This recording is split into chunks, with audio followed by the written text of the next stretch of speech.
네, 저기 우리 여기 사교천에서 촬영 마치고 여기 우리 아미고 회원들하고 사교천에 있는 해양공원 그 옆에 그 카페에 앉았어요. 그래도 저하고 이렇게 만나셨으니까 궁금한 거 있으면 제가 질문 몇 가지만 좀 받고 참아시면서 그렇게 하겠습니다. 우리 박사님한테 여쭤보고 싶은 것은 우리 아미고 회원들의 어떤 전국적인 그런 이번에도 이제 그 12월 9일 날 아미고 전진대가 있는데 더 활성화 방안이 있는지 그런 점에 대해서 좀 여쭤보고 싶습니다. 저희 아미고 회원이 한 2만 명 정도 되는데요. 정확한 추계는 하기 어려워요. 매일매일 새로운 회원들이 들어오시고 또 그런가 하면 또 이런저런 이유로 활동 중단하시는 분도 계속 계시기 때문에 대략 한 2만 명쯤 될 거다 이렇게 생각합니다. 근데 이분들이 100%라고 하긴 좀 그렇지만 99%는 자발적으로 하시는 거예요.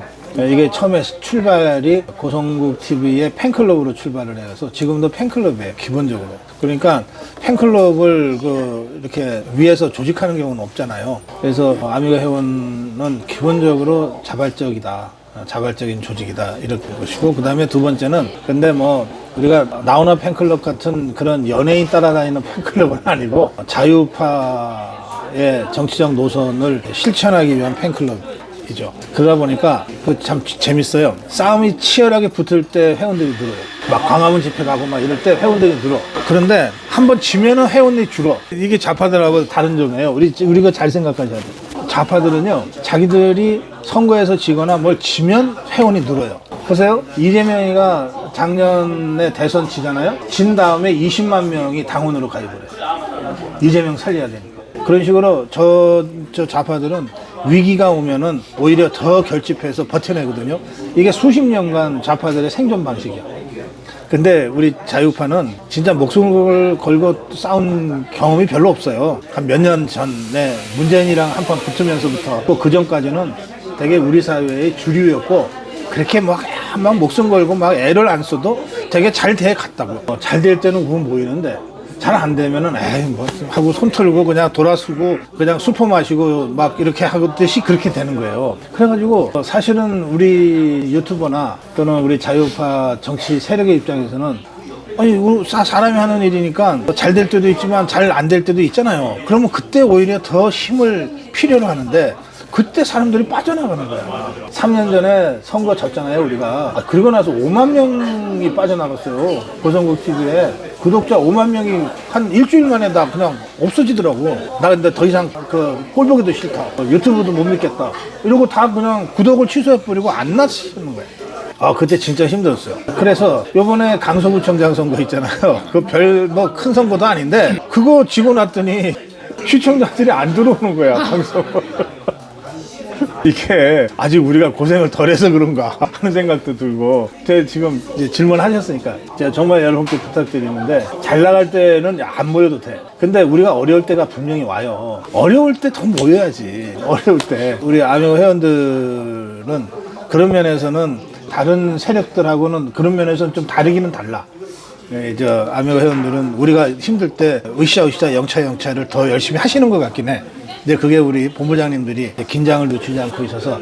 그런데 우리 자유파가 전체적으로 아직 그런 면에서 투철한 어떤 전사의 모습을 갖고 있지는 못하다. 그런 점은 우리가 뼈아프게 좀 반성도 하고 돌아볼 필요가 있을 것 같아요. 그리고 그래서 이제 우리 아미고가 1년에 거의 유일하게 하는 전국 행사죠. 전국의 아미고 회원 이 전부 모여서 뭔가를 하는 거는 1년에 딱 한 번 있는데, 그게 12월에 있는 송년 모임인데, 올해 송년 모임은 12월 9일 날 구미에서 할 건데, 내년 4월 총선을 앞두고 송년 모임을 하는 거기 때문에 일종의 좀 전진대회 형식으로 그렇게 하려고 그래요. 그래서 지금 우리 고성공 본부장이 굉장히 바쁩니다. 이게 뭐냐면 우리 아미고 조직이 전국에 50여 개 본부로 돼 있어서 50여 개 본부에 한두 번이라도 모임에 나오셨거나 연락처가 있는 분들은 본부에서 다 이렇게 함께 갑시다 해서 지금 버스 한 대를 하냐 두 대를 하냐 뭐 이러고 있잖아요. 그런데 그런 본부 활동을 하지 않은 분들이 훨씬 많잖아요. 그러니까 이분들은 가고 싶은데 막막한 거야. 그래가지고 모든 길은 고성범으로. 지금 저 전화 받고 있잖아요. 오늘 내려오면서도 내내 나도 12월 9일날 구미 가고 싶은데 어떻게 가야 되냐. 그 이제 안내해 드리고 그러면서 지금 다니거든요. 그러니까 여러분 12월 9일날 어렵게 생각하실 거 없고요. 자유파다라고 생각하시면 고성구 TV 시청자라고 생각하시면 12월 9일날 오후 1시까지 구미에 있는 박정희 대통령 생가로 오시면 돼요. 새마을 타고 구미역에서 내려서 오시든지 KTX 타고 김천구미역에서 내려서 택시로 이동하시든지 어쨌든 12월 9일날 오후 1시에 구미 박정희 대통령 생가로 오시면 저를 보실 수가 있고 저와 함께 그날 송년 모임과 전진대회를 함께 하실 수 있습니다. 한 분이라도 더 많이 참가해 주시기 바랍니다. 제가 그 이 지역에 살면서 이 사표가 이제 방두제가 중봉되면서 박 대통령이 여기 이제 오셔서 중봉 하시고 그날 돌아가셨단 말이에요. 네. 그러고 나서 우리가 1994년도 10월 26일 날부터 신평면 각 사회 단체 그 단체들이 중심이 돼가지고 추모제를 지내기 시작했어요. 20년 차 되는 해, 그리고 94년도 우리가 시작해서 2014년도에 20년째 되는 해에 우리가 그러면 그분을 영원히 기억하기 위해서 동상 건립을 하자 이렇게 추진이 됐었어요.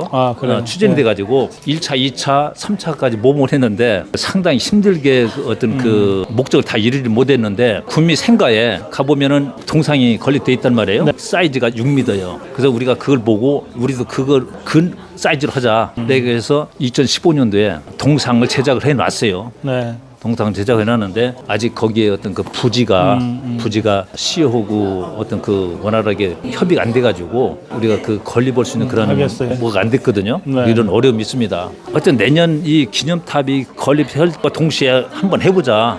라고 했는데 그것도 조금 시기적 어려울 것 같고 또 내년에는 저희 우리 신평에서 추모제를 지내기 시작한 지 30주년입니다. 내년에는 기필코 하자. 이런 것을 우리 박사님께서 조금 좀 걱정 좀 해주셨으면 고맙겠습니다. 크게 두 가지 말씀하셨는데 이제 선진국으로 갈수록 선거의 핵심 쟁점이 민주냐 반민주냐 뭐 이런 게 아니고 세금 얼마 내느냐 많이 내느냐 덜 내느냐로 좁혀지거든요. 그래서 선진국 미국 유럽 대부분의 나라들의 그 총선에 있어서 제일 핵심적인 이슈는 큰 정부 작은 정부예요. 세금 더 많이 내고 많이 걷어서 많이 뿌려주자고 하는 좌파들의 주장과 세금을 적게 걷고 최대한 민간 기업의 자율적인 투자에 의한 선순환으로 가져가자라고 하는 게 이제 우리 자유파 진영의 대체적인 주장이에요. 그게 이제 되게 20세기까지의 선거 양상이었는데 포스트 모던한 21세기로 들어서면서 여기에 20세기에는 별로 주목받지 못했던 새로운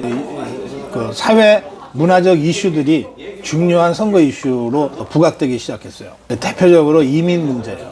그 다음에 동성애나 안락사 같은 생명과 관련된 문제. 이런 문제들이 21세기 포스트 모던의 다양한 사회 문화적 이슈들로 부각이 됐고 그것이 선거 때 핵심 쟁점이 되고 있어요. 그러니까 미국 지난번 대선도 이민 문제가 핵심이었고 유럽의 대부분의 총선거의 핵심 이슈도 이민 문제예요. 이민에 대해서 어떻게 입장을 가질 거냐. 또 동성애 문제, 낙태 문제 이런 거거든요. 그래서 지금 우리 박소영 회원이 동성애 문제와 관련돼서 그동안 우리 자유파의 목소리를 내왔잖아요. 이거는 굉장히 중요하고 의미 있는 겁니다. 다만 이거를 좀 국민들한테 그야말로 알기 쉽게 잘 접근할 수 있어야 돼요. 지금까지는 이제 주로 교회에서 이 문제를 다뤘거든요.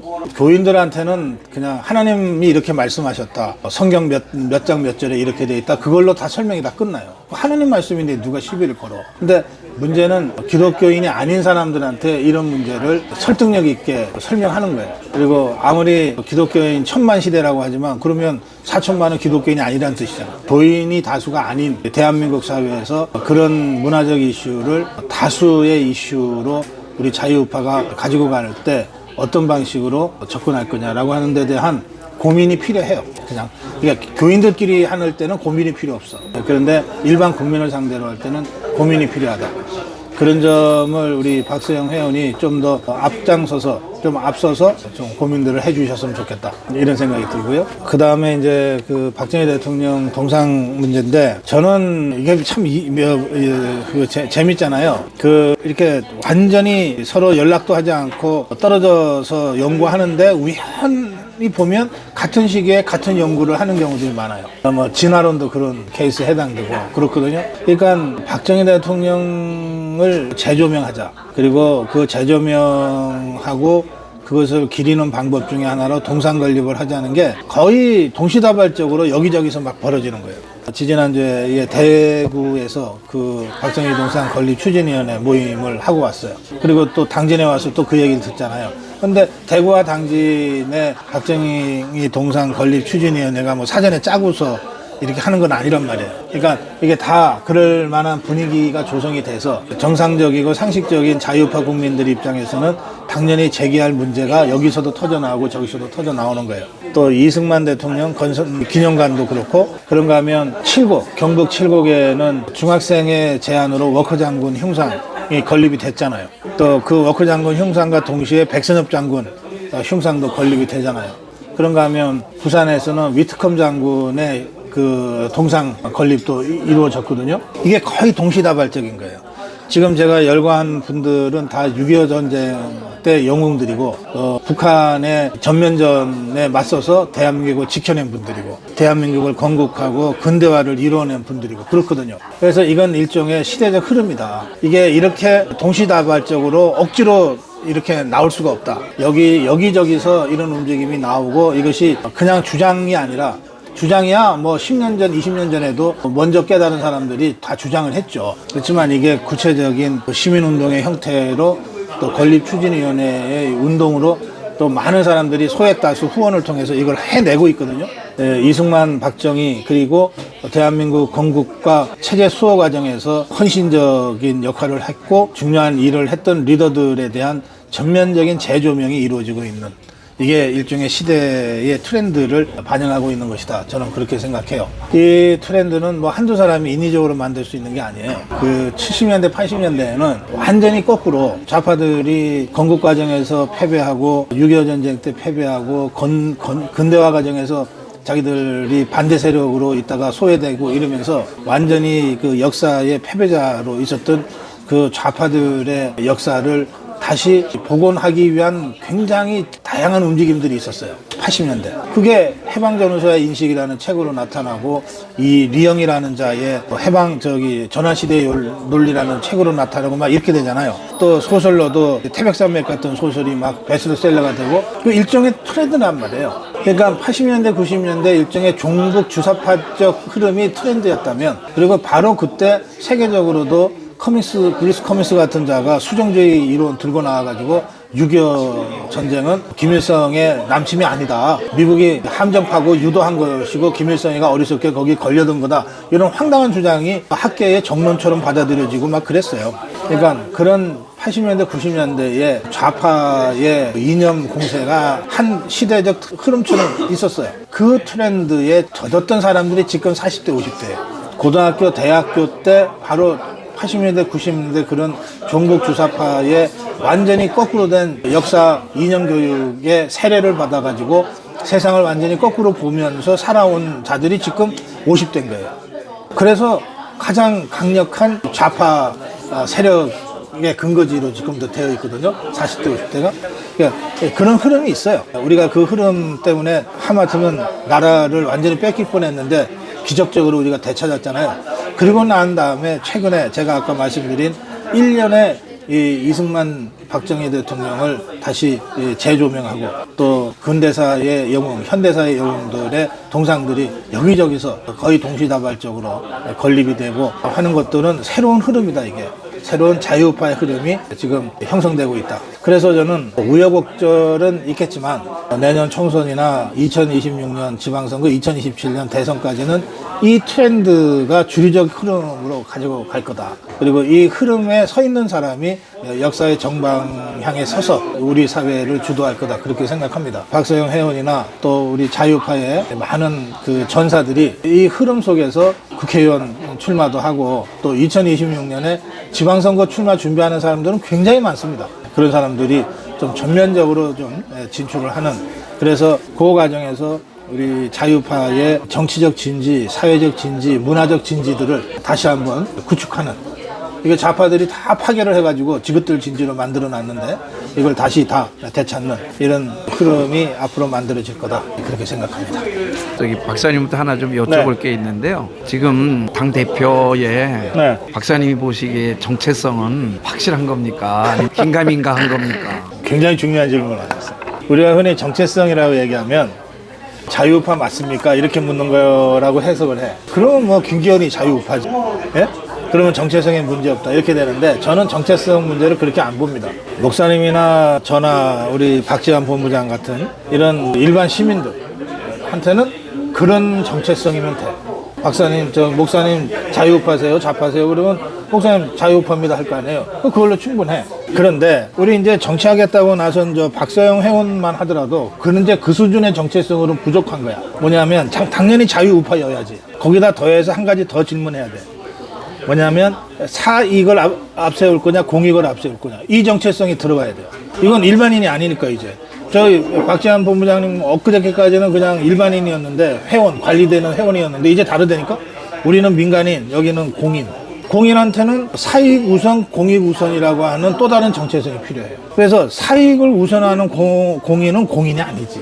그러면 김기현이한테도 그걸 물어봐야 돼. 자유우파인 거는 같은데 당신의 개인적 이익을 우선하는 거야? 아니면 대한민국과 윤석열 정부와 국민의힘과 자유우파의 공동의 대의를 당신 우선하는 거야? 이렇게 물어봐야 돼요. 제 눈에는 저게 사익을 우선하는 것처럼 보이거든. 그래서 저도 그래서. 그렇지. 그러니까 저 사람 큰일 났다 싶은 거지. 그런데 그게 김기현만 그런 게 아니라 국민의힘의 국회의원 112명인데 현역이야. 110명은 그런 것 같아. 사익 우선인 것 같아. 한 2명 정도는 이제 내가 12명 정도? 한 2명 정도 유보해 드릴게요. 이게 전부 자기 기득권 앞세우고 사익 우선으로 움직이는 사람들인 것 같아요. 기가 막히죠? 그런 사람들을 우리가 우리 대표라고 뽑아놓은 거야. 그러니까 저 사람들이 무기력하죠. 공공의 이익을 위해서, 대한민국을 위해서, 자유파를 위해서 싸워야 될 때 제대로 싸운 사람이 거의 없잖아. 반면에 저 종북 주사파들은 이 부분 굉장히 엄격하게 봐요. 이게 좌파냐 아니냐도 보고, 두 번째 저것들이 자기 진영의 명령에 잘 따를 거냐 아니면 개인적인 거나 챙길 거냐, 이거 굉장히 꼼꼼하게 봅니다. 그래서 저것들은 진영에 충실한 자들을 어쨌든 골라내. 그래서 저게 168명인데 국회의원이, 제가 보기에 개인 이익보다 진영의 이익을 우선 생각하는 자들이 거기도 많이는 없어요. 많이는 없는데 열댓 명은 있는 것 같아요. 문제는 이 열댓 명이 분위기 잡으면 다 그렇게 끌려가게 돼 있거든. 이게 180명이 뭐 150명이 다 똑같이 전사가 되는 건 불가능해요. 근데 그 중에 진짜 눈에 핏발이 써가지고, 예? 내 목숨 걸고 내가 하겠다.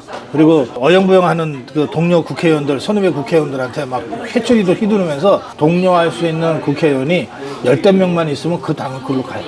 굉장히 전투적으로 가. 우리 국민의힘은 그런 사람이 한 2명밖에 없어. 그러니까 이 사람들이 소리를 못 내는 거예요. 그래서 저는 김기현이는 우리 자유파의 공동의 대의를 우선시하는 그런 사람인 것 같지가 않아서 걱정해요. 그다음에 이제 이번에 보면 알겠지만 다선 중진들, 대통령과 가까운 측근이라고 하는 사람들, 그다음에 당 지도부의 일원인 사람들 중에 우리 지금 굉장히 어려운 상황이잖아요. 총선 승리를 위해서는 진짜 자기 몸 던질 수 있어야 되는 심청희 같은 이 국회의원이 몇 명이나 나올까. 이게요, 그런 말 하잖아요. 그 우스갯소리로 배가 조난당하면 이제 제일 먼저 건강한 남성이 먼저 뛰어내리고 차례차례 해서 맨 마지막에 임산부 또는 아이, 여성을 보호한다 그러잖아요. 그 이제 영국 사람이 교육받은 대로 내가 먼저 하고서 뛰어내렸다는 거지. 그러니까 영국이 하니까 프랑스 사람도 나도 하겠다고 뛰어내렸는데 갑자기 마지막에 예? 남아있던 3사람 중에 중국 사람이 먼저 탁 뛰어내리더래. 뛰어내리면서 한국 사람을 보면서 왜 나 하냐고 그랬대. 뒤에서 왜 걷어찼냐고. 근데 지금 우리 국민의힘이 그 비슷한 상황이 될 수 있어요. 제 눈에는 어차피 이번 공천 못 받을 사람들이 눈에 보이거든요. 다선 중진들, 대통령과 가까운 측근들, 또 당 지도부 요원들 중에 이번 선거는 죽었다 깨어나도 공천 못 받을 사람들이 제 눈에는 보여요. 그러면 어차피 그렇게 됐으면 자기 스스로 자기 발로 먼저 뛰어내리면 박수라도 받잖아. 그리고 나면 어쨌든 다시 건져서 쓸 수가 있거든. 그런데 내미력 가고 있다가 누가 뒤에서 걷어차서 할 수 없이 떨어지는 사람들이 있잖아. 이런 사람들은 구제도 못 받아. 다들 그렇게 될까봐 저는 사실 좀 신경이 쓰여요. 그래서 제가 이런 기회를 통해서 다시 한번 말씀드리는데, 내 순서구나 생각하면 먼저 알아서 뛰어내리세요. 먼저 뛰어내리는 순서대로 먼저 건져주는 거야. 우리 자유파도 다 인정이 있는데, 야, 저 친구가 제일 먼저 용감하게 뛰어내렸어. 야, 건져서 다시 심폐소생술 해가지고 다시 우리가 써야 돼. 저런 사람은 써야 돼. 그럴 거 아닙니까? 그래서 사직생인 거야. 진짜 목숨을 던지면, 예? 그러면 살아날 길이 생기는 거예요. 그 속에서. 근데 그 잔계산으로 나는 좀 눈에 안 띄고 좀 버텨봐야지. 다른 사람이 먼저 뛰는 거 살펴봐야지. 이러고 미륵미륵 하다가 누군가가 뒤에서 발로 차버리면, 예? 폼도 못 잡고 떨어지는 거야.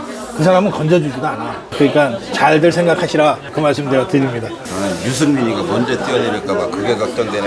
그렇지. 그러면 다들 유승민이보다 못난 사람들이 되는 거 아니야. 이런 쪽팔리는 일은 없어야 됩니다. 당진에서는 커피를 마셔도 이렇게 재미가 있네요. 네, 여기서 마무리할게요. 네, 여러분 안녕하십니까.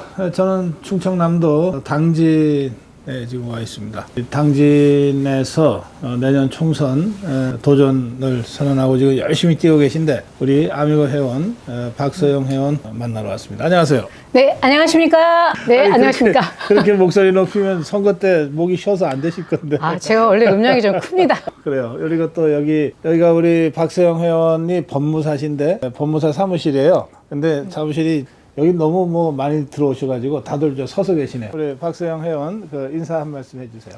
네, 전국에 계신, 그리고 전 세계에 계신 아미고 시청자 여러분, 안녕하십니까. 박서영이라고 합니다. 네, 문정권 시절 개헌 저지, 악법 저지하면서 아스팔트 뛰다가 이번 22대 국회문 박차고 국회에 들어가려고 이번에 이렇게 출마했습니다. 응원해 주십시오. 아이고, 뭐 갑자기 오늘 날이 갑자기 추워졌는데 그냥 후끈후끈하네요, 열기가. 그런데 제가 당진 들어오면서 보니까 여기 현역 국회의원이나 다른 정당 이 슬로건 현수막 이거는 뭐 많이 붙여져 있던데, 우리 아직 박서영 회원 현수막은 없대요?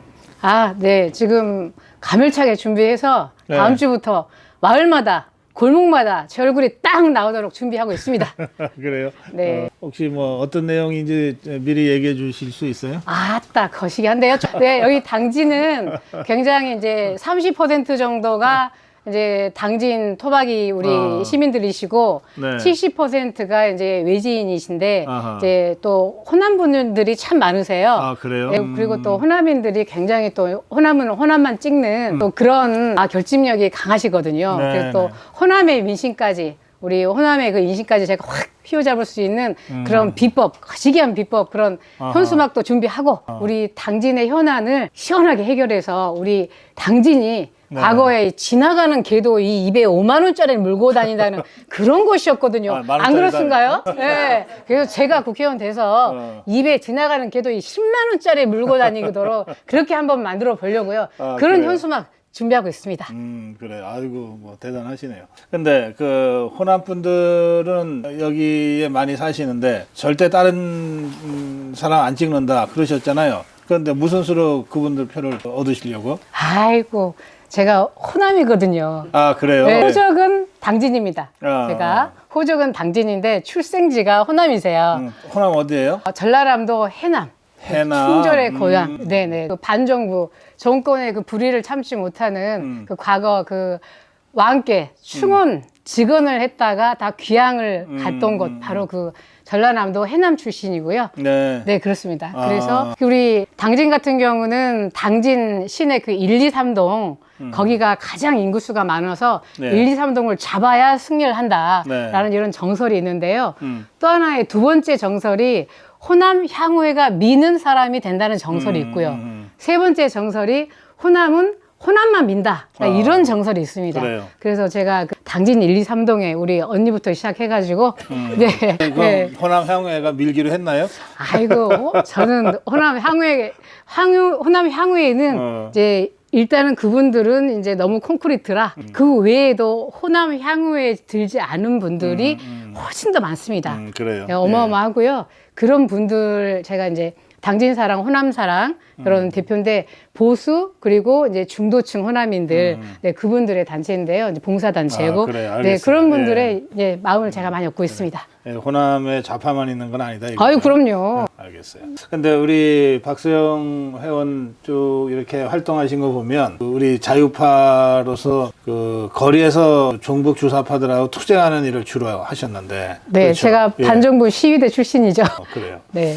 근데 이제 그러다가 이제 직접 저 선거에 나가서 여의도에 진출하겠다 이렇게 결심하신 거 아니에요? 네네. 네. 이 거리의 투사에서 정치권에 들어가겠다고 생각을 바꾸게 된 계기가 뭐 있어요? 아, 일단 다들 아시겠지만 문정권 시절 정말 절규하면서 거리를 뛰었습니다. 네. 아스팔트를요. 거의 절규에 가까운 그런 집회들이었는데요. 근데 제가 또 전국을 돌면서 네오 막시즘 강연도 하고 네오 막시즘? 네, 그 문제점 그런 강연도 했는데 결과적으로 봤을 때 이 바닥에서 아무리 수십만들 이런 우리 국민들 시민들이 절규를 해도 네. 이 위 상부 구조를 네오 막시즘이 장악하고 있고 또 이런 정치권을 그들이 좌파들이 장악하고 있는 그런 현실이 바뀌지 않는다면 야 우리나라는 미래가 없겠구나. 제가 아이가 넷이거든요. 네. 우리 아이들이 자라갈, 우리 아이들이 살아갈 그런 나라잖아요. 그러면 야 여기서 멈춰서는 안 되겠다. 그럼 효과적으로 할 수 있는 것. 그러면 나가야 되겠구나. 네, 그렇게 해서 결심하게 그래요? 됐습니다. 예. 근데 4명이나 아, 예. 네, 제가 우리 요즘 저 평균 출산율이 아이고, 네. 0.73인가 그래가지고 네, 네. 그래서 제가 좀 힘이 좋습니다. 그래서 네, 그래서 저도 우리 신랑한테 더 낳아야 되지 않냐? 그랬더니 이제 제가 시어머니 모시고 살거든요. 아, 시어머니 모시고. 네, 그래서 시어머니께서 다 키워주고 그러셨는데 우리 시어머니만 이제 더 우리 아기들을 봐줄 수 있다 하면 더 낳으려고 했는데 안타깝게도 우리 친정어머니 시어머니가 이제 연세가 많아지셔서 더 이상 제가 못하겠다. 아이고, 네, 안타깝습니다. 그래. 아니 힘 좋은 건 알겠어요. 네네. 아니 근데 우리 박서연 회원만 힘 좋아서 됩니까? 남편이 힘이 좋아야지. 여기 남편 계세요? 자, 잠깐 모실게요. 박수로 좀 모시겠습니다. 여기 좀 당겨주세요. 네. 자, 인사 좀 해주세요. 남편. 네, 안녕하세요. 저는 박서영 법무사 남편 되는 송정민 목사입니다. 반갑습니다. 네, 우리 당진에서 목회하시는. 네. 그런데 목사님도 힘이 좋으신가요? 저는 별강세가 아닌데. 보기엔 이래도 좋습니다. 아니 근데 진짜 아이 넷 낳는 거는 요즘 시대 참 드문 일인데 두 분이 이렇게 의논하셔서 그렇게 되신 거예요? 아니면 워낙 힘이 좋아서 어쩌다 보니까. 그런가 봐요. 근데 그 중에 이 아이가 있네요. 송국주? 이런. 요거는 몇째예요? 셋째예요. 예. 이게 소년 영웅인데요. 이게 영웅이라는 우리 자유파 잡지예요. 거의 집안 망할 거 각오하고서 시작한 잡지거든요. 이게 우리 자유파와 또 우리 역사의 훌륭한 영웅들을 중심으로 해서 쭉 소개하는 그런 잡지를 정말 고집스럽게 해 오고 있는데 그 영웅의 소년판이야. 소년 영웅이에요. 그 소년 영웅의 창간호입니다. 2018년 11월에 창간호. 소년 영웅 창간호에 맨 앞부분에 있어. 첫 장. 꽃에서 걸음으로 이런 제목에 이게 동시라고 그래야 되겠죠. 네. 초등부 최우수작의 송국주가 누구라고? 제 셋째 딸입니다. 저희들 작품. 그 지금 얘는 몇 살이에요? 지금 고등학교 1학년. 아, 고등학교 1학년? 예. 아니, 좀 데리고 오시지. 여기 없죠? 예, 안 왔습니다. 자, 그래서 이 송국주 셋째 딸, 송국주가 이 최우수상 받은 거, 이거 한번 읽어주세요. 누구, 엄마가 읽어주실래요? 꽃에서 걸음으로 우리 송국주 버전으로 한번 읽어보겠습니다. 네. 초등학교 5학년 그 낭낭한 목소리로. 대한민국이라는 꽃이 죽어가고 있을 때 그 꽃 한 송이를 피우기 위해 얼마나 많은 꽃들이 걸음이 되었을까? 자신이란 꽃을 걸음으로 바꿔 대한민국이라는 꽃을 키웠다. 위험할 걸 알지만, 아플 걸 알지만 그래도 걸음이 되었다. 그 수많은 꽃들의 희생으로 대한민국이라는 꽃이 살아났다. 그 꽃은 아름답게 자라나 지금의 대한민국이 되었다. 절대 잊어서는 안 될 그 꽃들. 박수! 뭐 제가 이 뭐 시나 이런 건 전혀 모르지만 딱 봐도 누가 손댄 글 같지는 않네. 엄청 거치네. 저 닮아서 조금 거칩니다. 근데 지가 얘기하고 싶은 거는 확실하게 얘기하고 있네요. 최우수상 받을 만하네. 어떻게 애를 이렇게 키웠어요? 네. 어렵습니다. 정말 어려운 거가 좀 다들 공감하시겠지만 예. 저희가 넷이잖아요. 참 제일 어려운 게 자녀 교육이던데요. 우리 송국주도 원래는 이런 글을 쓰지 않을 아이예요. 제가 아이들 이렇게 어린이집 다니고 초등학교 다닐 때 막 들쳐매고 다니면서 막 집회하러 다니고 그러다 보니 아이들은 그게 출장으로 알아요. 엄마 출장 간다 그러면 이제 그런 상황이 되는구나라고 생각을 해가지고 우리 아이가 초등학교 2학년 때 가장 싫어하는 단어 출장이라고 학교에다 써낼 정도였어요. 그랬는데 이제 요거 소년 영웅을 이라는 이런 뜻깊은 이런 잡지가 창간호로 공모전을 하는구나. 그래서 너도 한번 도전을 해봐라. 그러면서 왜 이런 책을 출판하게 됐는지, 어른들이 왜 이렇게 소년들에게 미래에 대해서 관심을 갖는지를 설명을 해드리고 그리고 해주고 우리나라가 왜 꼭 지켜야만 되는지 그걸 좀 설명을 해줬어요. 그랬더니 아이가 생각을 하더니 소파에 들어 누워서 며칠간 생각을 하더니 퍼뜩 세상이 생각났다고 이렇게 적었습니다. 그리고 나서부터는 이제 아이가 이제 엄마가 하고 다니는 그 애국 활동, 제가 광화문 집회 같은데 뭐 광화문 태극기 집회에서 3.1절 연사도 하고 8.15 연사도 했었거든요. 그런 것들을 자랑스러워하기 시작을 하더라고요. 이 최우수작 하면은 돈도 받아요? 아유 받죠. 상금이 있구나. 그래서 그 상금을 받아서 송국주 이름으로 주시더라고요. 그래서 받아서 송국주 통장에 넣어주고 저희가 또 그 상금만큼 소년 영웅에 또 저희가 후원금으로 또 보내드렸습니다. 네. 그 참 목사님 목회하시는 거 힘드시겠습니다. 그러죠. 목회가 쉽지는 않습니다. 예. 그렇다고 또 어렵게 생각되지도 않고 제가 이제 하나님 앞에 믿음으로 그 발걸음을 딛고 나갔기 때문에 예. 하나님의 은혜 가운데 한 걸음 한 걸음 가면서 그 제가 지금 교회가 세워진 그 지역에서 주민들과 동화되어 가고 소통하게 되기까지는 쉽지는 않았어요. 근데 보통은 제가 잘 모르지만 교회 그러면 목사님 있고 그다음에 그 사모라 그러잖아요. 예. 그 역할이 꽤 크잖아요. 그죠? 교회에 오는 신도들, 신자들 다 챙겨야 되고, 뭐 신방도 다녀야 되고, 나오나 안 나오나 다 체크도 하고 그러죠. 근데 그 지금 거꾸로 지금 외조하시게 생겼네. 그러고 있는 상황이고. 교회는 누가 챙기고, 소는 누가 키워요? 지그들이 알아서 커? 당진소는 착하네. 지그들이 알아서 커? 그래요. 알겠습니다. 아까 우리 박세영 회원 말씀 중에 전국으로 다니면서 네오마르시즘 강연을 했다 그랬는데, 그 네오마르시즘이 어떤 건지 잠깐 설명 좀 해주실래요?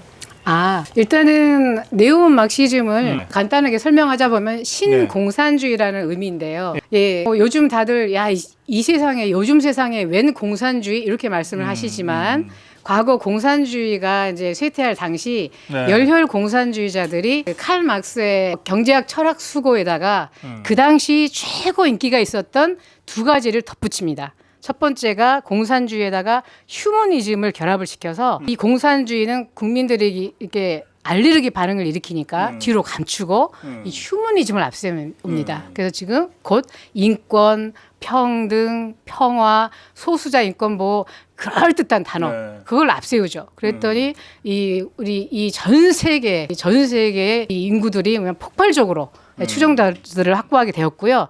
또 하나의 방법론이 그 공산주의에다가 그 당시 가장 인기가 있었던 그 프로이드의 그 심리학을 결합을 시켰습니다. 그래서 그 성해방 그 이론을 만들어내게 됩니다. 그래서 그 후에 이제 공산주의의 3M 사상가 중에 하나인 헐버트 마르쿠제부터 시작해서 그 사람들이 성해방을 앞세우고 공산주의는 뒤로 감추고 그렇게 해서 우리는 그 서구 사회가 이제 이렇게 신공산주의에 이제 물들게 되었고요. 그리고 그 신공산주의 네오마르시즘이 우리나라에는 이 동성애를 앞세워서 차별금지법을 만들자 그런 법 제정을 이제 모토로 해가지고 우리나라에 지금 상륙 중에 있지요. 그래서 이 책 쓰신 거예요? 네, 그렇습니다. 동성애의 사상적 기반, 네오마르시즘 이다 이런 뜻이죠. 알겠어요. 말씀 중에 자꾸 어려운 말씀을 자꾸 하셔가지고 제가 정리하고 안 갈 수가 없네. 3M은 누구예요? 아, 갑자기 떨려서 생각은 안 나는데 헐버트, 채점해 주세요. 마르크- 네, 막스, 그리고 마오쩌둥, 네, 헐버트, 마르크제입니다. 맞나요? 아니 일단 M이긴 해. 3M. 네. 예, 오랜만에 제가 네오마르크시즘 얘기를 들어서 제 박사 전공이 네오마르크시즘의 국가론이거든요. 자, 그건 그렇고 여기 함께 계신 분들 중에 몇 분을 잠깐 모시고 우리 박서영 후보가 함께 해온 일들을 좀 같이 좀 들어보는 시간 갖겠습니다. 어느 분부터 먼저 모셔볼까요? 임은순 임은수님. 님이시고요. 우리 이웃 그래, 주민이시고. 예. 네네. 네, 마이크 드리시고 네네. 예, 인사 좀 부탁드립니다. 네, 안녕하세요. 저는 당진에서 전라 고향이 안도인데요. 고향이 어디라고요? 고향이 전라도 안도예요. 근데 전라도 안도. 안도는 어디예요? 그 밑에요. 아랫역으로 해서 여기 산 지가 22년 이렇게 됐습니다. 이제는 당진 시민이 됐고 그래서 저는 이제 여기 살고 있는 지가 여기서 중이 또 어디야 저 신평에서 한 20여 년 살고 예, 계신다. 예, 그리고 거기서 원래 있으면서. 고향은 저 전라도 안도다. 네. 근데 안도가 어딘지는 잘 모르겠다. 아니 그 군 이름 안도군 청산도라는 청산도 도라는 섬에서 태어났습니다. 청산도에 네. 알겠어요. 그런데 우리 박서영 회원이 내년에 국회의원이 꼭 돼야 되겠다 이렇게 생각해서 지금 나오신 거잖아요. 왜 네. 그렇게 생각하세요? 아 이제 그전 한번 왜냐면은 우연히 이제 여기를 다녔었어요. 여기 법무사 사무실을 예, 왜냐면은 제가 남편을 시집을 너무너무 잘 가가지고 2번이나 가버렸다가 너무너무 힘들게 해서 여기를 왔어요. 와서 이제 쓰고 있는데 난 돈이 하나도 없어. 그러니까 돈도 많은데 없는데 어떻게 좀 써서 이혼 이것 좀 해달라고 그래가지고 알게 된 거예요. 그래서 조금 저렴하게 그 인적값은 받아야 되니까 해주면서 좀 도와주시고 이제 그렇게 했습니다. 네. 그래서 어려운 사람도 도와주고 하니까 너무 또 마음이 너무 좋더라고요. 저도 이제 예수를 믿는 사람이라 그래서 이제 어쩌다 왔다 갔다 이제 하게 됐어요. 그랬는데 그 몇 년 전에 나왔죠. 나왔을 때 그게 저기 국회의원 그때 나왔었죠. 나왔었는데 또 공천 못 받아 가지고 떨어졌을 때 저는 같은 이렇게 뭐 가족은 아니지만 그때는 고향도 잘 몰랐었어요. 막 잘 안 물어보고 운역이다 아랫역에다만 이렇게 하고 있어가지고 그랬는데 여기를 다니다 보니까는 이름이 어느 날 갑자기 있어요. 있구나. 이제 잘 몰랐어요. 떨어졌어. 근데 그때 당시에 너무너무 마음이 아프더라고. 우리 여기 좋은 사람이. 법무사님께서 아주 얌부딱지고 말도 이렇게 잘하고 또 뭐 한 가지는 또 인사도 네. 진짜 우리 조금 높으신 분들은 다니면은 네. 앞에만 싹 보고 이렇게 걸어가잖아요. 근데 우리 법무사님은 보면은 옆에 고양이가 있어도 고양이한테도 인사하고 옆에 가면 강아지한테도 인사하고 그냥 누구 옆에 있나 없나 보면서 쫙 간 사람도 그냥 안녕하세요 이 목소리로 그러면서 참 아니, 너무 가끔- 인품이 너무 좋아요. 아니 누구 저 사람들이 대응대를 안 해줘 갖고 개고양이하고 놀았던 거 아니에요? 그만큼 이제 저기 뭐야 인사성도 밝고 조금 높으신 분들은 하면은 그냥 여자 탈탈 털고 그렇지, 옆에 그렇지. 있어도 보지 않고 뭐 아는 그렇지, 사람 그렇지. 안녕하세요 그래도 그냥 생통 까고 가고 있는데 너무 진짜 그렇구나. 알겠어요. 예. 우리나라 사람들은 인사를 좀 예, 잘해야 알겠어요. 이거 아주 중요한 말씀이에요. 네. 아니 우리 후보자들이 유권자들을 만날 때 그렇게 만나서 1분 이상 대화가 안 되거든. 그리고 자주 만날 수도 없어. 그러면 쳐다보지도 잠깐 않습니다. 만났을 때 그 순간적인 그 한 30초 1분 사이에 보여주는 태도와 말 몇 마디로 평가할 수밖에 없잖아. 그러니까 인사가 거의 전부지 뭐. 네, 그럼 저기 어떤 인사가 좋은 인사인지 한번 시범 좀 보여주실래요? 그냥 잠깐 일어나셔가지고. 해 물어. 자 여기 유권자 만났어. 여기 후보야. 선거 형식으로.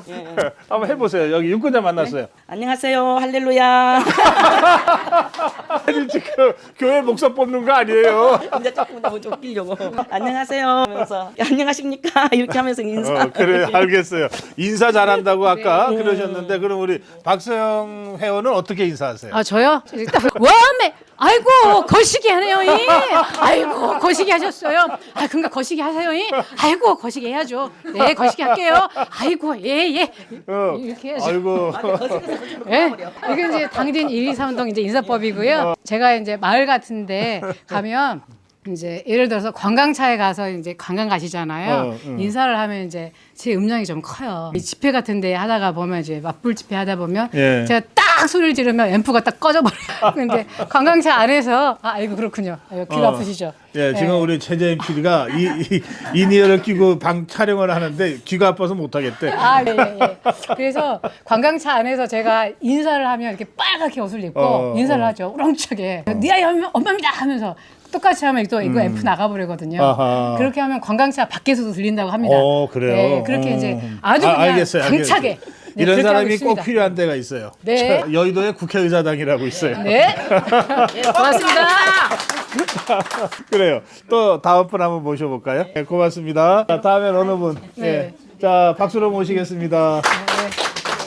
자, 예. 저는 장성경이라고 하고요. 예. 이번에 이제 박서영 법무사님 캠프에 보좌관으로 같이 일하게 됐습니다. 네, 근데 오늘 이렇게 우리 구 박사님 오신다 그래서 너무 이제 설레이는 마음으로 좀 참석을 했는데 예. 사실 저는 여기 지금 이거 준비를 안 했어요. 조금 아까 이렇게 제의를 예. 받아서. 사실 저도 준비 안 했어요. 근데 제가 이제 평상시에 우리 법무사님을 이제 보좌관 되기 전에 이제 좀 오랜 지인이세요.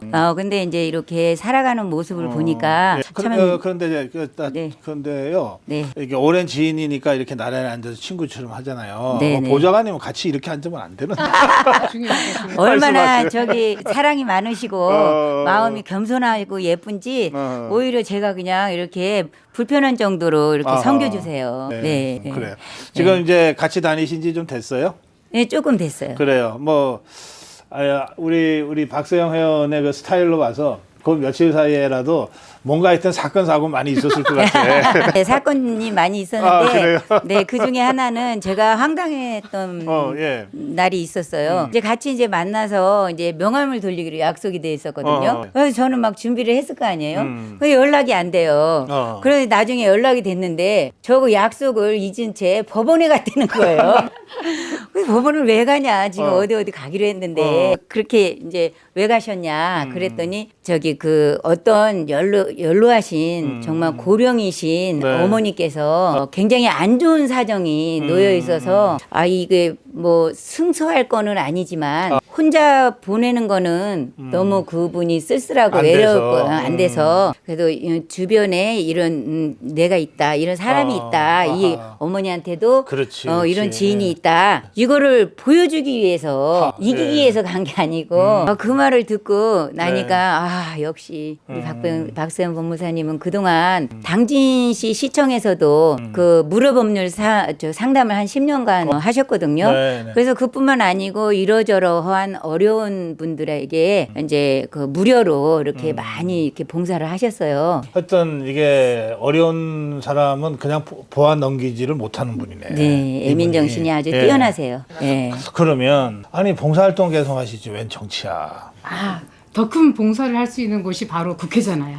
음. 네, 제가 국회의원 발로 뻥 차고 들어가가지고 네, 한번 크게 봉사 한번 해보겠습니다. 큰 봉사를 하겠다. 네. 어떤 봉사 생각하세요? 국회의원이 되고 나면 우리 국민들한테 어떤 봉사? 저는 일단은 이렇게 봉사를 하고 싶습니다.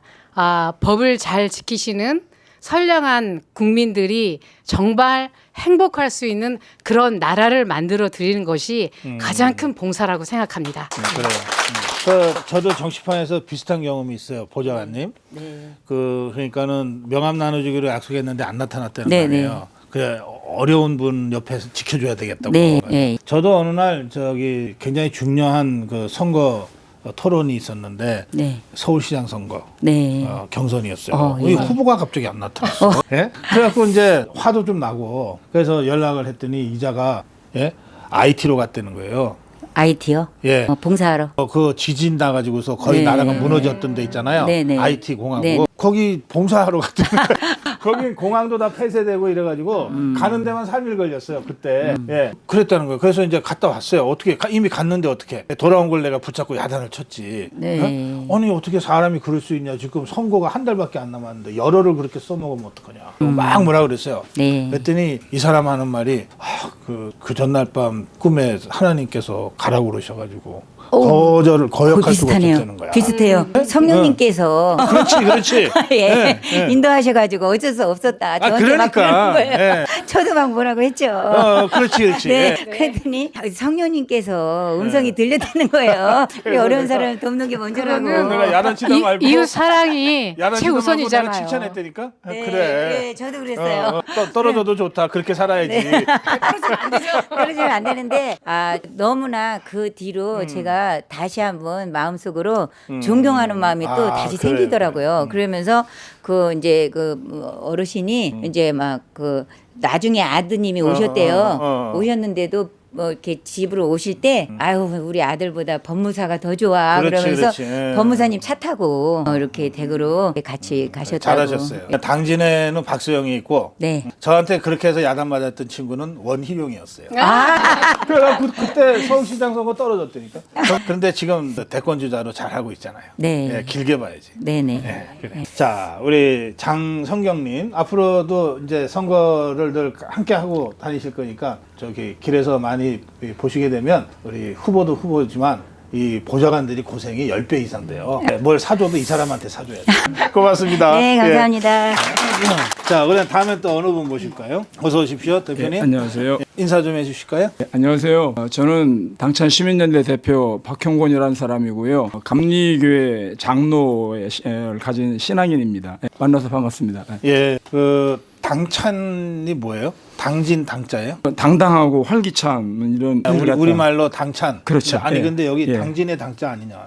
그걸 원래 연상시켜서. 예. 그런 뜻도 좀 약간 있습니다. 그래요. 그 우리 박서영 회원을 네오마르시즘 비판 강사로 발굴하셨습니까? 아니 그거보다도 이제 2019년도로 네. 기억이 되는데요. 네. 처음에 이제 막 차별금지법이 뭐 제정돼야 한다고 네. 뭐 소수자 인권 뭐 이런 말 해서 뭐 이런 얘기들이 나올 때 대다수 선량한 이런 그 기준이랑 풍속을 가진 국민들은 굉장히 의아해하고 이걸 어떻게 대처하지?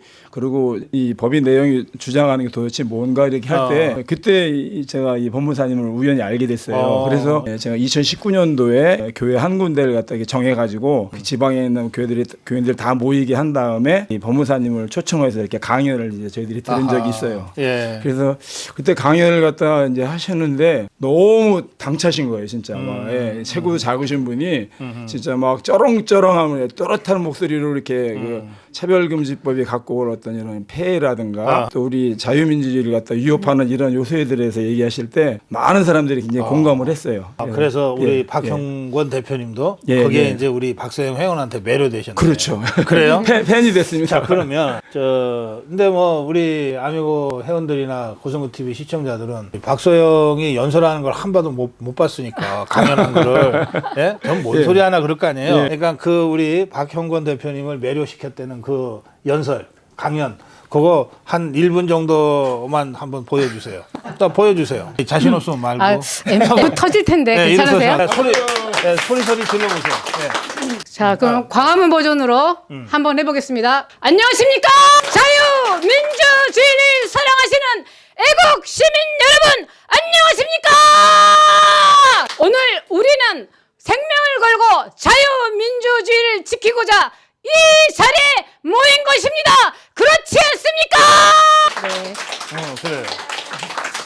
이렇게 하시는구나. 아니 사실 그날 이렇게는 안 하셨어요. 왜냐면은 광화문 버전이라고 하셨고 이제 교회 안에서 이제 그런 말씀을 하셨는데 여러분 혹시 김지연 약사라고 아시나요, 박사님? 예, 이제 차별금지법을 갖다가 잘 설명하는 뭐 이렇게 그런 여자분 약사님이신데 사실 그분이랑 이제 엄밀하게 객관적으로 이렇게 제가 강연을 갖다 두 분 걸 다 들었어요. 들어봤는데 그분은 경상도 분이신가 이렇게 굉장히 말이 빠르시더라고요. 이게 잘 이거 전달하는 게 이제 의미도 안 되는데 우리 법무사님은 정말 대단하세요. 그 진짜 제가 보기에는 마르크시즘, 네오마르크시즘, 차별금지법 일탁한 사람이고. 알겠습니다. 그래서 이 박서영 회원을 꼭 여의도 국회의사당에 세워서 연설하는 장면을 보고 싶다 이런 말씀이시죠? 제 꿈입니다. 알겠습니다. 근데 이 연설 중에 보니까 우리 목사님 남편 목사님이 그렇게 흐뭇한 미소를 지으면서 그렇게 좋아요? 저희가 좀 금슬이 좋습니다. 아니 힘도 좋지 금전도 좋지 왜 넷밖에 안 돼? 근데 우리 박형권 대표님 이제 우리 시민 자유우파 시민단체 활동을 쭉 해오신 거예요. 예, 당진에서. 예, 그렇습니다. 예. 그 당진이 그 사회 경제적으로도 사실 그 어떤 전환기에 있는 것 같아요. 그동안 좀 침체됐던 것도 예, 있고 예. 또 정치적으로도 좀 많이 피폐해진 부분도 있고 그렇죠. 그렇죠. 예. 그래서 내년 총선 또 그 이후에 일련의 그 과정이 굉장히 중요할 것 같은데 예, 당진 발전이라는 관점에서 볼 때 예. 한번 한 말씀 좀 생각 좀. 최근에 우리 당진 시민이라면 하나같이 느꼈던 수치심 어린 장면이 하나 있었어요. 참 또 그 얘기가 나오시네. 먼저 어모 씨라고 하는 국회의원이 그 체포동의안 그걸 할 때 부결을 했다고 자기는 이렇게 말하던 그렇지. 사진을 찍어서 이렇게 이재명이- SNS에 올린 거. 이재명이 체포동의안 그렇죠. 부결 예. 할 때 자기는 부표 던졌다고. 예. 쪽팔리게 근데 의식 있는 사람들은요, 이게 무슨 뭐 공천 구걸하는 것도 아니고 너무 정말 당진 시민으로서 진짜 자존심 구기는 그런 일이 있었고요. 사실 어떻게 보면 당진은 가장 활기차게 우리나라 경제의 중심이 돼야 할 이런 부분들인데 사실 자유우파 그러니까 경제 시장 경제 자본주의를 아는 분들이 정치를 하고 입안을 하고 이걸 끌고 나가야지. 지금 문재인 정권 5년 그 뒤에 또 계속된 이런 어떤 경제적인 이런 실정으로 그 피해를 갖다 고스란히 지금 국민들이 안고 있거든요. 그래서 정말 우리 바른 이런 그 생각을 가지신 분들이 국회에 들어가셔서 특별히 이제 최근에 여자 국회의원들 보면은요 고래고래 소리만 지르고 막 그냥 계속 저기 뭐 하는 그 뭐 양경숙 또 빤스 뭐 서영교 여사님 뭐 비슷해가지고 너무 그 여성 국회의원들이 그 질적인 막 이런 게 너무 저하를 보이니까 그래서 이럴 때 박소영 법무사님 같은 분이 그 자리를 갖다 가서 바른 정치를 한번 만들고 그리고 좋은 법들을 많이 만드는 이런 국회를 만드는데 정말 큰 일조를 했으면 그런 바람을 갖고 있습니다. 예, 알겠습니다. 그 제가 지난주인가에 아산 갔었어요. 아산 가서 특강을 했는데 이제 거기서 아산 분들하고 얘기하면서 지금 충청남도의 그 아산과 천안이 경제적으로도 막 급성장하고 있고 인구도 급팽창하고 있고 막 그렇잖아요. 근데 이제 그분들이 꼭 당진을 넣어서 얘기하더라고. 네? 아산 천안, 당진 이렇게 한 그 권역이래요. 예. 그래서 천안에 국회의원 셋, 아산에 둘, 당진에 하나에서 6명이 충남 절반이다 그러면 하더라고. 근데 왠지 아산에서 당진 얘기 들으니까 어디 변방 얘기 듣는 거예요. 여러분들한테 죄송한 말씀이지만 이 당진만의 그 색깔들이 있잖아요. 그렇죠. 그거가 내년 선거에 잘 나타났으면 좋겠습니다. 사실 아산 천안은 어떻게 보면은 지역으로 보면 맹지예요. 우리는 당진은 바다가 그렇지, 있거든요. 맹지지, 우리 당진이 주역이 돼야 됩니다. 말씀 잘 들었습니다. 고맙습니다. 감사합니다. 자, 한 분 더 모셔요? 이분은 저쪽. 여기까지 네. 알았어요. 자, 우리 박서영 회원하고 함께하는 여러 정말 바로 옆에 길거리에서 만나실 수 있는 그런 당진 시민들의 꾸밈없는 목소리를 우리가 함께 들어봤습니다. 마지막으로 우리 박서영 후보, 박서영 회원이 이제 내년 총선에 이제 출마 의사를 이제 밝히고 뛰기 시작했는데 당진에서 산 게 몇 년이에요, 그러면? 20여 년 됐습니다. 20여 년. 네. 박서영이 꿈꾸는 당진의 새로운 모습, 이거 어떤 모습인지 좀 말씀 좀 해주세요. 네, 일단은 당진을 당차게 만들어보겠습니다. 그것이 제가 꿈꾸는 모습이고요. 두 번째는 젊은 당진, 그것이 제가 꿈꾸는 모습입니다. 그래서 당찬 당진, 젊은 당진, 이 당찬 박서영이 한번 만들어 보겠습니다. 젊고 당찬 당진을 만들겠다. 알겠습니다. 저기 제가 아산에서도 그 얘기하다가 그 얘기 나왔는데 그 삽교촌, 그 박정희 대통령의 마지막 발걸음이 있는 곳. 그 이번 주 지난주가 박정희 대통령 탄신 주간이었어요. 1917년 11월 14일, 1917년 11월 14일 이제 박정희 대통령이 탄생하셨는데 그래서 탄신 106주년 각종 기념 행사가 구미와 전국에서 있었거든요. 그래서 제가 지난주에는 대구에 내려가서 박정희 대통령 동상 건립 추진위원회 발대식에 참석을 했고요. 동상을 한번 제대로 만들어 보자. 그런 우리 대구 경북 지역의 자유파의 목소리들이 이제 모아지고 있고 또 지난 주말에는 구미에 가서 박정희 대통령을 추모하는 그 특강을 2차례 했습니다. 인간박정희라는 특강과 박정희 정신을 어떻게 개성할 것인가. 근데 이제 이런 인간박정희 얘기를 하다 보니까 그 박정희 대통령 44년 전에 1979년 10월 26일 이제 점심때쯤 여기 오셨던 거죠. 여기 아산만 사교청. 네, 그래서 여기서 준공식 하고 점심 아마 그 옆에 도고 온천에서 잠깐 좀 쉬었다가 헬기로 서울에 올라가서 그날 밤에 만찬에서 이제 서거하셨거든요. 그러면서 또 당진 얘기가 몇 번 나왔어요. 그 오늘 온 김에 우리 박서영 회원하고 얘기해서 이제 그 삽교천 거기 박정희 대통령 저 동상을 여기서도 추진합니까? 네, 제가 그 추진위원회 법률단장입니다. 법률단장. 네. 우리 박재환 본부장님 잠깐 모실게요. 네. 우리 그 아미고 전국 50여 개 본부가 있는데 여기 당진 본부 맡고 계시는 박재환 본부장인데 본부장이니까 박수 한번 쳐주세요. 안녕하세요. 저 박재환입니다. 제가 이 사교천에 박정희 대통령 동상 건립을 추진하고 있다는 얘기를 우리 박재환 본부장한테 제일 먼저 들었거든요. 그거 지금 어떻게 되고 있어요?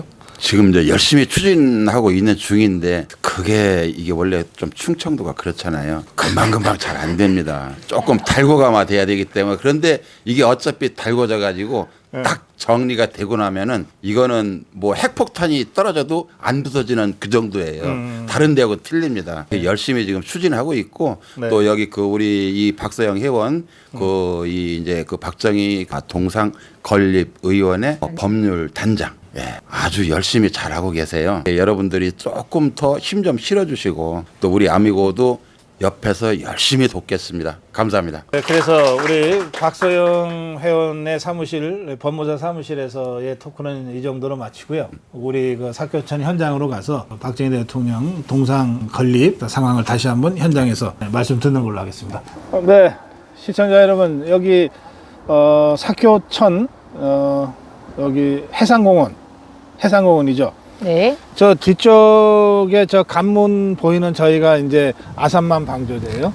네, 그래서 이 일대가 이제 삽교천인데 박정희 대통령이 1979년 10월 26일 점심 때쯤 여기에 와서 저 아산만 방조제 준공식에 테이프 커팅을 하고 그리고 여기서 점심을 먹고 이제 올라가 마지막 그 박정희 대통령의 흔적이 있는 곳이죠. 제가 오늘 내려와서 촬영하는 지금 오늘이 11월 19일인가요? 아, 그렇죠. 네. 여기 당진 일대에 강풍주의보가 내려가지고 저는 추워서 우리 아미고 파카를 이 패딩을 입었는데 안 추우세요? 아, 내 정도 키우려면 이 아니. 정도야 뭐. 아니, 우리 박서영 회원은 엄청 당차세요. 네. 막 힘이 넘쳐. 그래서 안 춥대요. 그래서 저만 이렇게 두껍게 입고 촬영하는 거 갖고 뭐라 그러지 마세요. 네. 자, 이것 좀 설명 좀 해주세요. 아, 네. 저는 이제 방금 우리 박사님께서 설명을 해 주셨고요. 네. 저는 또 하나가 이제 얼마 전 이곳에서 네. 사단법인 박정희 대통령 추모 사업회라는 곳이 당진에 본점 사무실을 두고 있습니다. 여기서 추모제를 했었고요. 네. 제가 그 사단법인에 또 법률단장을 하고 있고 그 회가 이게 또 이제 매년 박정희 대통령님 추모제를 지냈었는데 네. 문정권 시절 탄압 때문에 중단되었다가 네. 이번에 다시 시작되는 그런 아하. 감격스러운 네. 그런 행사가 거행되었었고요. 그리고 또한 그때 방금 우리 고 박사님 말씀하신 것처럼 우리 박정희 대통령님의 그 마지막 육성 그 연설을 틀었습니다. 네. 네, 정말 더 저 감격스러웠었고요. 네, 그런 아주 역사 깊은 것이어가지고 그리고 또 감격스러운 네. 그리고 우리 후손들에게 꼭 보여주고 싶은 것이어서 이곳으로 모셨고요. 지금 저렇게 공사를 하고 있는 것은 네. 우리 박정희 대통령님의 그 상징탑이 있던 곳입니다. 아하. 근데 40년이 지나다 보니까 보수 공사를 해야 하기 때문에 네. 잠깐 비춰주세요. 그래서 지금 이제 공사 중인 네네 곳이 내년 예. 봄에 다시 착공하는 아. 네, 그런 예정된 장소입니다. 아, 그래요? 그래서 이곳을 꼭 좀 보여드리고 저기에는 싶었습니다. 동상은 없지만은 이제 예. 그 기념탑이 있었군요. 네네네 그렇습니다. 그리고 예. 동상도 곧 이제 다 위치를 선정해서 마지막 지금 조율 중이니까요. 예. 선정해서 네, 추진할 계획입니다. 예, 문재인 종북 주사파 정권 5년 동안에 완전히 나라가 막 뒤집어지고 무너질 뻔했는데 저것들이 아주 집요하게 했던 게 우선 박근혜 대통령을 탄핵하고 권력을 탈취했기 때문에 네. 박근혜 대통령의 흔적을 지우기 위해서 정말 아주 그냥 악착같이 했어요. 네. 그러니까 심지어 우리 저 박근혜 대통령이 그 추진했던 창조 경제 있잖아요. 네네. 창조자 들어가면은 다 문을 닫게 했어. 창조자 들어가면. 그다음에 박정희 대통령, 예? 새마을 들어가는 거 전부 문 닫게 했어요. 그리고 이런 저 지방자치단체에는 새마을과 같은 거 있었거든요. 과를 없애버렸어.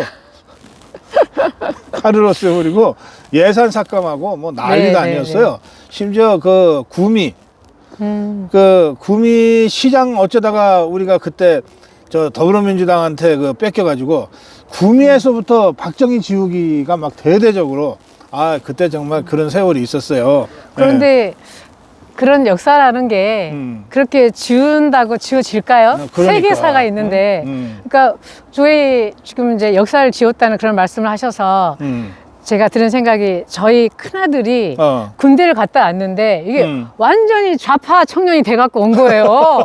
그래가지고 얼마나 당황을 했는지. 근데 다 큰 아들을 어떻게 할 수가 없잖아요. 그래서 우리 이제 아니 그럼 너 죽고 나 죽자 해야지. 아이고 넷을 안 키워보셨구나. 그러면 안 돼요. 안 돼요. 예, 잘 들으셔야 돼요. 그럴 때는 어떻게 해야 되느냐. 잘 들으셔요. 전 세계에 계신 우리 시청자 여러분. 그래서 우리 신랑이 우리 큰아들에게 얘기를 했습니다. 야, 이 소년 영웅에서 공모전을 하는데 상금이 겁나. 너가 성인부로 한번 해봐라. 시를 써봐라. 그 대신 일단은 야, 여기서 소년 영웅이니까 상금을 받으려면 이 박정희에 대해서 알아야 된다. 그래야 되니까 네가 세계사에 관한 책을 2권을 읽고 도서관에 가서 박정희 책을 5권을 읽어라. 그리고 시를 한번 써봐라. 그런 거죠. 근데 아들이 진짜 그렇게 했습니다. 아, 아들이? 그러더니, 아들이 돈에 약해요? 아이고, 그럼요. 아이고, 참. 이게 상금 때문에 지금. 저희가 좀 철저히 자본주의화 시켜서 키우기 그랬어요. 때문에 예. 자유민주주의잖아요. 또 자유시장 경제 얼마나 좋습니까? 그런데 이제 아들이 그래서 정말로 세계사를 읽고, 예, 박정희 대통령님 책을 5권을 읽은 거예요. 바뀌었어요. 바뀌었어요. 그러네. 결코 역사는 지울 수 없습니다. 그래요, 저희가 그 역사의 한 점에 서 있지 않습니까? 결코 지울 수 없습니다. 그래요. 예, 아이고 예. 참 아주 좋은 방법을 쓰셨네. 네. 예. 그 우리 박세영 그 회원과 함께 하고 있는데 박정희 그러면 뭐가 떠올라요? 박정희. 조금 저는 제가 71년생이거든요. 그리고 제가 태어나기를 전라남도 해남 농촌에서 태어나서 그 뭐라고 할까요? 약간 서글프고 배고팠던 71년이지만 그런 정서적으로는 그런 느낌이 오고요. 그렇게 오고 또 머리로는 개발, 발전, 그리고 새로운 나라 그리고 또 돌파해 나가시는 어떤 추진력. 그때는 호남에서도 새마을 운동은 다 했어요. 아유, 그럼요. 네. 호남이 박정희 팬이었지 그러니까. 않나요? 네. 네. 원래 그 63년에 이제 5.16 군사혁명을 일으키고 난 다음에 2년 있다가 대통령 선거를 했거든요. 민정이 향해서. 그때 호남에서 박정희 후보가 윤보선을 많이 이겼어. 아유, 그럼요. 거기서 그럼요. 압도적으로 많이 이기는 바람에 대통령 된 거예요. 아유, 그럼요. 저는 태어나서 가만히 있었거든요. 그런데 호남이 빨갱이라는 둥 저는 가만히 있었거든요. 그런데 호남은 민주당 편이라는 둥 그러시는 거예요. 이렇게 억울하지. 갈라치기 이제 그만하셨으면 좋겠습니다. 그래. 호남에서는 오히려 우리 충청도를 걱정합니다. 과거 이 문정권 시절에 문재인, 그 문재인을 많이 찍었다. 충청도 표가 너무 많았다라면서 예. 우리 호남인들이 걱정을 해요, 충청도를. 그렇지. 우리 충청도 이제 깨어나셔야 합니다. 아니 진짜로 3년 반 전 선거 네, 때 이 충청도가 전부 다 이 종북 주사파들한테 네, 네. 표 모아주는 바람에 네, 네. 이거 완전히 이거 이상해졌잖아요. 근데 이번엔 내년 22대 때는 분명히 변화된 모습을 보일 것입니다. 네. 네. 그러니까 이제 우리 후보들이 좀 이렇게 서로 하나가 되지 못해서 이 지역 같이 어부지리로 이상한 사람이 된 경우도 있지만 네. 전체적으로 보면 그 우리 자유파가 정말 속수무책으로 당했어요. 그래서 내년에는 진짜 이게 대통령이 새로 선출이 돼서 취임을 해가지고 1년 반이 지났는데도 되는 게 없잖아. 네. 이게 입법 권력이 그만큼 중요한 거예요. 그럼요. 그러니까 내년 4월에 우리가 꼭 입법 권력까지 되찾아야 정권 제대로 탔는다 이렇게 그렇죠. 할 수 있어요. 내년 대선까지, 다음 예. 대선까지. 여기 이제 이 일대에 어디인가 지금 장소가 정해지진 않았는데 네네. 박정희 대통령의 그 마지막 흔적을 좀 추억하는 그런 박정희 동산 그 설립 기업을 지금 추진하고 계시는 거군요. 당시 네. 시민들이 네. 언제쯤 동상 건립이 될 것 같아요? 일단은 지금 그 박정희 대통령 예. 추모 사업회에서 음. 박정희 대통령 또한 이렇게 동상 추진위원회를 만들어 가지고 네네. 지금 그 법인 자체를 제가 법률단장으로서 그 임원들의 임기가 다 만료돼 가지고 죽어 있는 법인을 제가 살렸습니다. 일단 법인은. 그거는 대구 지역에서 추진하는 동상 아닙니다. 건립하고는 예. 좀 예, 다 다른 거고. 다른 예, 움직임이죠. 다른 것이고요. 이게 전국 곳곳에서 거의 아유, 그럼요. 동시다발적으로 그런 움직임이 그럼요. 전개되고 있어요. 예. 그래서 당진도 지금 이제 그 법인을 다시 살렸고요. 네. 그래서 이제 지금 기부금품 모집을 할 수 있는 허가증이 지금 도청에 이제 허가 신청을 지금 접수한 상태입니다. 어쨌든 그런 네. 거가 법률적으로 다 서류상 이렇게 준비가 돼야 네네. 이게 뭔가 행동할 수 있잖아요. 네. 그러니까 그런 거를 이제 주로 해오시는 네네. 거구나. 네, 그렇습니다. 아, 알겠어요. 진짜 일꾼이시네. 네, 고맙습니다. 예, 자, 우리 박서영 회원, 아미고 회원하고 오늘 그 법무사 사무실에서 우리 이 당진 시민들과 한참 동안 재밌는 토크를 하고 그리고 지금 당진 시민들이 힘 모아서 추진하고 있는 박정희 대통령 동상 건립 현장 여기에 와서 박정희 정신에 대한 말씀도 좀 들었습니다. 자, 오늘 진짜 춥긴 되게 춥네. 괜찮아요? 저 괜찮은데 저력이 있어야 돼요. 저력.